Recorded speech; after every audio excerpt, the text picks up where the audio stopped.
Pemirsa, Anda sedang menyaksikan live Trip News Update bersama saya Rima Anggi. Kasus dugaan pemalsuan dokumen dan penggelapan silsilah keluarga demi warisan di Bali kembali disidangkan di Pengadilan Negeri Denpasar pada Kamis 22 Mei lalu. Kasus ini menarik perhatian sebab salah satu terdakwanya adalah seorang lansia bernama Ninyoman Reja, 92 tahun. Reja didakwa memalsukan dokumen dan penggelapan silsilah keluarga demi warisan bersama 16 orang lain.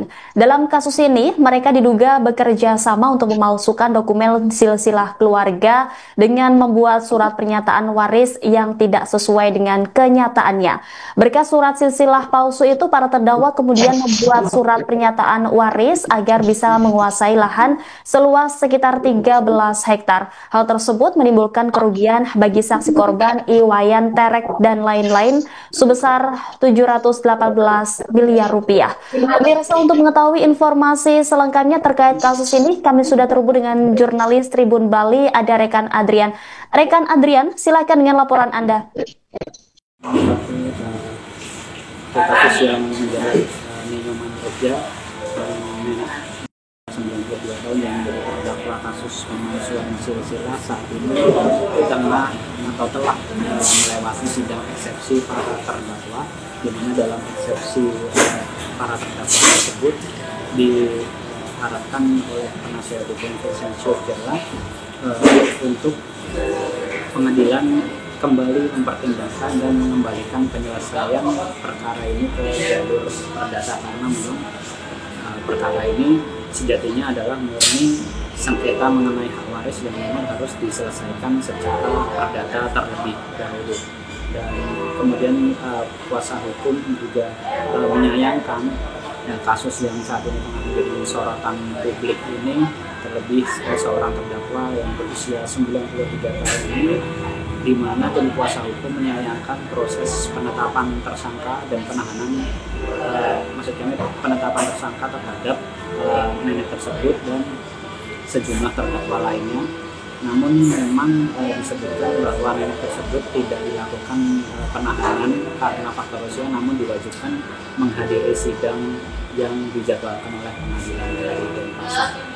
Dan untuk akar permasalahannya sendiri, memang kasus ini berawal dari dugaan pemalsuan silsilah mengenai sengketa hak waris yang menimbulkan kerugian material atau imaterial dari saksi korban senilai 718 miliar dari lahan seluas 13 hektar di wilayah Jimbaran. Kasus ini menjadi perhatian karena memang dalam persidangan perdana nenek tersebut viral di media sosial, terlihat tertatih dalam berjalan. Ya, memang pada sidang pertama tidak disediakan fasilitas untuk kelompok-kelompok rentan seperti nenek tersebut. Namun di persidangan kedua pada Kamis 22 Mei pada saat agenda eksepsi para terdakwa, pihak Pengadilan Negeri Denpasar sudah memberikan fasilitas tersebut. Namun dalam perkembangannya saat ini kuasa hukum mengupayakan untuk berharap bahwa para terdakwa ini dibebaskan dan kasus dikembalikan ke ranah perdata.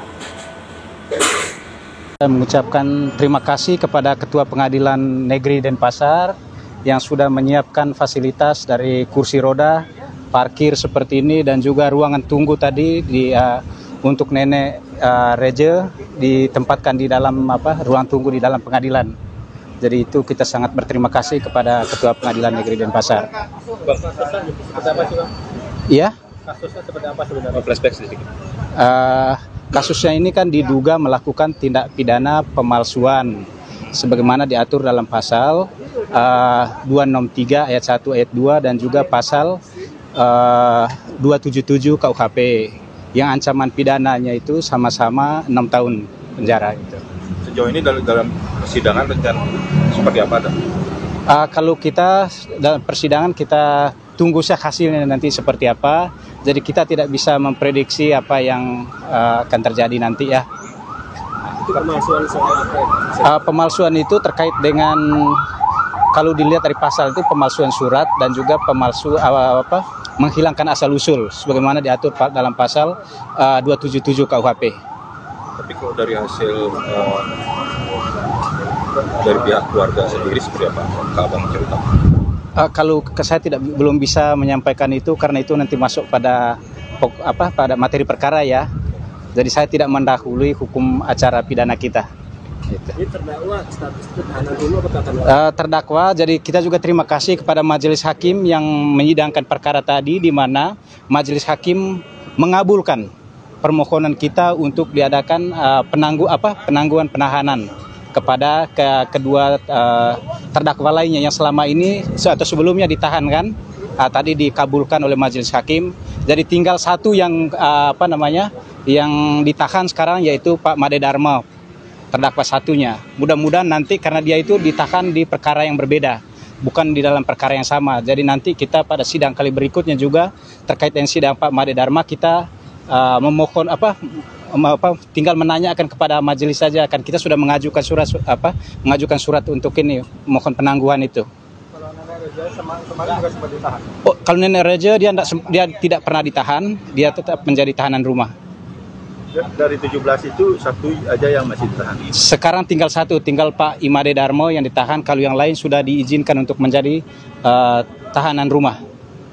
Rencananya Download Tribun X sekarang, menghadirkan lokal menjadi Indonesia.